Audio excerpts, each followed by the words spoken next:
একটু খেয়াল করে শুনেন। শুনেন, আল্লাহর এই চারটি নাম আজীবনের জন্য আপনার মনের মধ্যে গেঁথে নিন, সারা জীবন আপনার কাজে লাগবে। আপনি বিশ্বাস করুন, জীবন বদলে যাবে। প্রথমটা হচ্ছে ইয়া জাব্বারু। জীবনে যখন অনেক কষ্ট পাবেন, কাছের মানুষ যখন আপনার হৃদয়টা ভেঙে চুরমার করে দেবে, তখন প্রতিদিন এটা পড়বেন। এর মানে হলো, হে ভগ্ন হৃদয় জোড়া লাগানো রব, তুমি আমার এই ভাঙা হৃদয়টা জুড়ে দাও। দেখবেন ভেতর থেকে এক অদ্ভুত প্রশান্তি পাবেন। দ্বিতীয়ত, আপনার যদি রিজিকের খুব অভাব হয়, পকেটে টাকা না থাকে, তখন পড়বেন ইয়া রাজ্জাকু।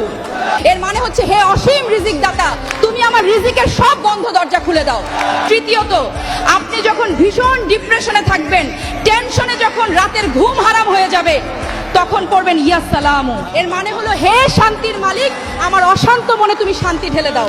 আর 4 নাম্বার, বারবার দোয়া করারও পরও যখন দেখবেন দোয়া কবুল হচ্ছে না, তখন হতাশ না হয়ে পড়বেন ইয়া মুজিবু, মানে হে দোয়া কবুলকারী রব, তুমি আমার ফরিয়াদ কবুল করে নাও। ভিডিওটা আপনার সেই প্রিয় মানুষ বা বন্ধুকে শেয়ার করুন।